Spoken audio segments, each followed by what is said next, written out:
এই যে দেখুন পুরে ভরা দুধপুলি পিঠেগুলো কতটা লোভনীয় লাগছে।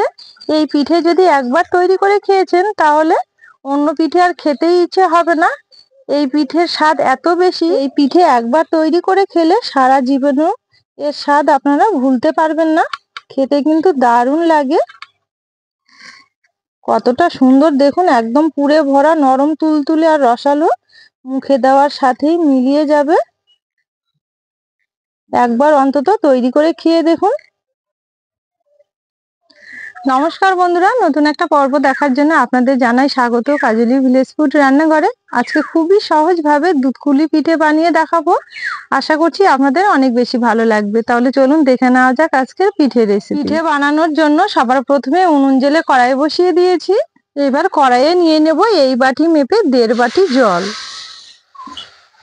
এবার জলের মধ্যে দিয়ে দেবো সামান্য একটু লবণ। এবার নেড়ে চেড়ে জলটা ভালো করে একটু ফুটিয়ে নেব। জল এখানে টকবক করে ফুটতে শুরু করেছে। এবার ফুটন্ত জলের মধ্যেই যে বাটি মেপে আমি জল নিয়েছিলাম সেই বাটি মেপেই দিয়ে দেবো 1 বাটি চালের গুঁড়ো। এখানে আতপ চালের গুঁড়ো নিয়েছি। এবার জলের সঙ্গে ভালো করে একটু নেড়ে চেড়ে মিশিয়ে নেব। এখানে আমি ভিজে আতপ চালের গুঁড়ো নিয়েছি। আপনারা চাইলে কিন্তু বাজারের যে শুকনো চালের গুঁড়োটা পাওয়া যায় সেটাও নিতে পারেন। হালকা আছে নেড়ে চেড়ে ভালো করে একটু মিশিয়ে নেব। এখানে আমি পিঠে তৈরির জন্য ডোটা তৈরি করে নিচ্ছি জল দিয়ে। আপনারা চাইলে কিন্তু দুধ দিয়েও তৈরি করে নিতে পারবেন, সেক্ষেত্রেও ভালো হবে। আপনারা ডোটা যে দিয়েই তৈরি করুন না কেন, জল বা দুধ দিয়ে, তাহলে অবশ্যই একটু মেপে নেবেন, তাহলে আটার মাপটা দিতে আপনাদের সুবিধা হবে। যদি শুকনো আটা হয় তাহলে 2 বাটি দুধ বা জল লাগবে, আর যদি ভেজা চালের আটা হয় তাহলে কিন্তু 1.5 বাটি দুধ বা জল দিয়ে খুব সুন্দরভাবে ডোটা তৈরি হয়ে যাবে। এখানে নেড়েচেড়ে খুব সুন্দরভাবে ডোটা তৈরি করে নিয়েছি। এবার নামিয়ে নেব। এই যে দেখুন এখানে ডোটা কিন্তু খুব সুন্দরভাবে রেডি হয়ে গেছে। হালকা আঁচে তৈরি করে নিয়েছি। এবার নামিয়ে নেব। এবার আটার ডোটা আমি একটু থালাতে ঢেকে রেস্টে রেখে দেবো। আর পিঠের জন্য এবার পুরটা তৈরি করে নেব। পুর তৈরি করে নেওয়ার জন্য আবারও কড়াই পরিষ্কার করে বসিয়ে দিয়েছি। কড়াইয়ে নিয়ে নেব এই বাটি মেপে 1 বাটি দুধ। ভর্তি ভর্তি 1 বাটি দুধ নিয়েছি। দুধের মধ্যে দেব 2টো ছোট এলাচ, মুখগুলো একটু ফাটিয়ে দিয়েছি, তাহলে পিঠের মধ্যে কিন্তু খুব সুন্দর ফ্লেভার আসবে। আর দেবো 1 বাটি ফ্রেশ নারকেল কোড়া। একটু ভালো করে দুধের সঙ্গে নেড়েচেড়ে মিশিয়ে নেব। আর দেবো 1/2 বাটি গুঁড়ো দুধ। এখানে 2 প্যাকেট গুঁড়ো দুধ নিয়েছি। এই গুঁড়ো দুধটা দেওয়ার কারণে কিন্তু পুরটা ভীষণ ভালো লাগবে খেতে, খুবই টেস্টি হবে। আর দেবো 2 চামচের মতো চিনি। চিনিটা আপনারা বাড়িয়ে কমিয়ে স্বাদ মতো নিতে পারেন। তো এখানে গুঁড়ো দুধ রয়েছে, সেই কারণে আমি বেশি আর দিলাম না, 2 চামচ দিলেই কিন্তু হয়ে যাবে। এবার নেড়ে চেড়ে খুব ভালো করে একটু মিশিয়ে নেব। এবার এর মধ্যে 1 চামচ ঘি দিয়ে দেব। এতে করে খেতেও ভালো লাগবে, তার সাথে একটা খুব সুন্দর ফ্লেভারও আসবে। এবার খুব ভালো করে একটু নেড়ে চেড়ে নেব। এবার নেড়ে চেড়ে ভালো করে পুরটা একটু ঝুরঝুরে করে রেডি করে নেব। এইভাবে একবার পুর তৈরি করে আপনারা পিঠে তৈরি করে খাবেন, দেখবেন খেতে কত বেশি ভালো লাগে। আশা করছি আপনাদের অনেক বেশি ভালো লাগবে। এখানে নেড়ে চেড়ে পুরটা খুব সুন্দরভাবে রেডি করে নিয়েছি। এবার নামিয়ে নেব। এই যে দেখুন এখানে পুরটা খুব সুন্দরভাবে রেডি হয়ে গেছে। এর থেকে আর ঝরঝরে করব না, এটা ঠান্ডা হয়ে গেলে অনেকটা কিন্তু ঝুরঝুরে হয়ে যাবে।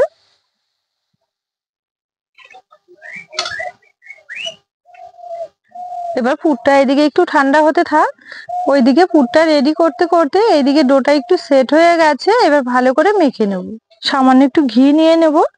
এই ঘিটা নেওয়ার কারণে খেতে ভালো লাগবে, আর মাখাটাও কিন্তু খুব সুন্দরভাবে মসৃণ হয়ে যাবে। ডোটা একটু সময় নিয়ে হাত দিয়ে ভালো করে মেখে নিতে হবে, আর মেখে নিতে নিতে দেখবেন একদম মসৃণ আর অনেকটা কিন্তু সফট হয়ে যাবে। আর অবশ্যই 1 চামচের মতো একটু ঘি দেবেন, তাহলে দেখবেন একদম নরম তুলতুলে। যে দেখুন এখানে খুব সুন্দরভাবে ডোটা মেখে নিয়েছি, আর অনেকটা কিন্তু সফট হয়ে গেছে।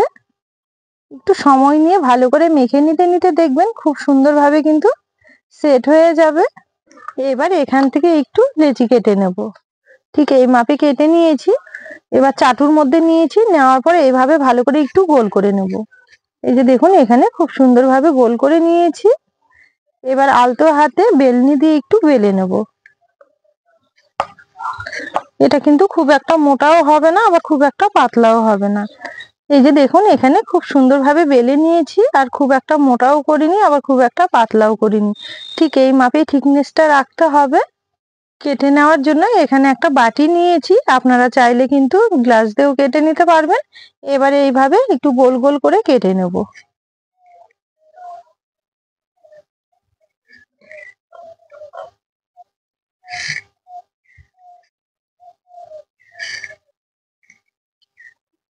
এই যে দেখুন এখানে খুব সুন্দরভাবে কেটে নিয়েছি, এইভাবেই বাকিগুলোও কেটে নেব। আর এইদিকে যে বাকি অংশগুলো রয়েছে এগুলো আবারও ভালো করে গোল করে পাকিয়ে নিয়ে বেলে নেব।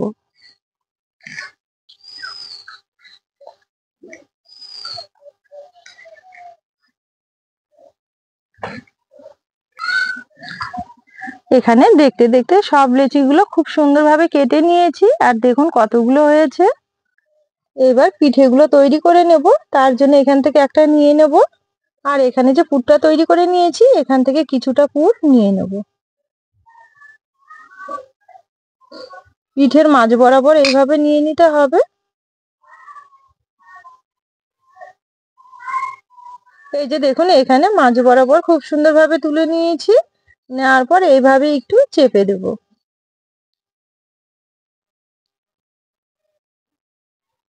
চেপে দিয়ে এইভাবে মুখটা একটু বন্ধ করে দিতে হবে।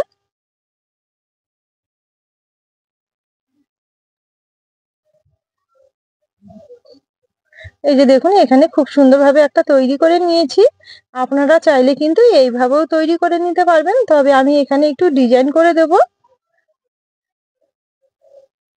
এইভাবে একটু ডিজাইন দিয়ে দেব, তাহলে দেখবেন দেখতে বেশি ভালো লাগবে।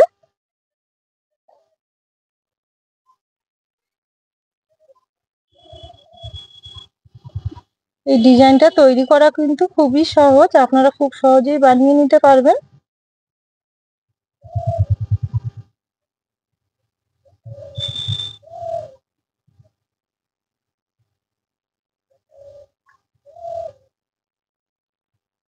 এই যে দেখুন এখানে একটা পিঠে খুব সুন্দরভাবে তৈরি করে নিয়েছি, আর দেখতে কতটা সুন্দর লাগছে দেখুন দুই দিকে। একইভাবে বাকি পিঠেগুলোও তৈরি করে নেব। এবার একটা থালার মধ্যে নিয়ে নেব, আবারও একটা একইভাবে তৈরি করে দেখাবো। এই পুরটা একদম মাঝ বরাবর নিতে হবে, ঠিক এইভাবে একটু লম্বা করে নিতে হবে, তাহলে পিঠের শেপটা দিতে সুবিধা হবে অনেকটা।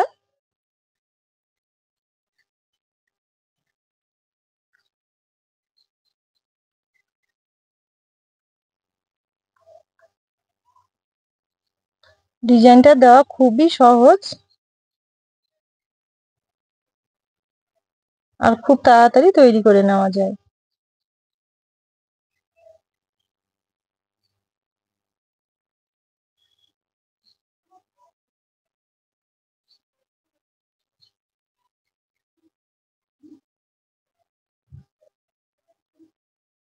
এই যে দেখুন আবারও খুব সুন্দরভাবে তৈরি করে নিয়েছি। এখানে খুব সুন্দরভাবে সব পিঠেগুলো তৈরি করে নিয়েছি, আর পুরো এক থালা হয়ে গেছে দেখুন। এক বাটি আটা দিয়ে কিন্তু অনেকগুলো পিঠে আপনারা তৈরি করে নিতে পারবেন। আবারও একটা কড়াই পরিষ্কার করে বসিয়ে দিয়েছি, কড়াইয়ে নিয়ে নেব 1/2 লিটার দুধ।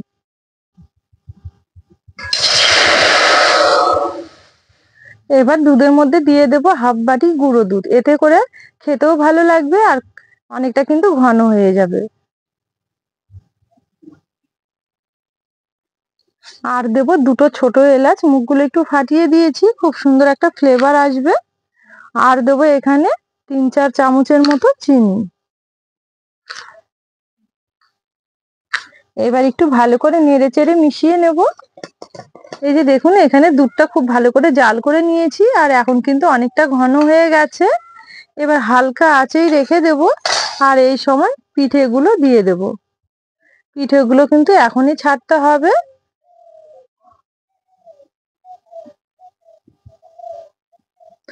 আর অতি অবশ্যই উনুনের আঁচটা একদমই হালকা রাখতে হবে।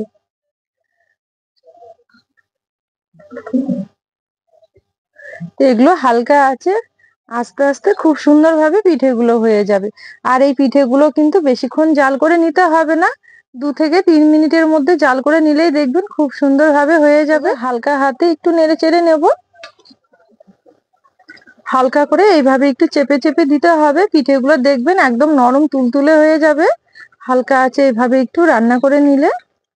এখানে পিঠেগুলো আমি প্রায় 3 মিনিট মতো একটু জাল করে নিয়েছি হালকা আছে, এবার হয়ে গেছে, নামিয়ে নেব।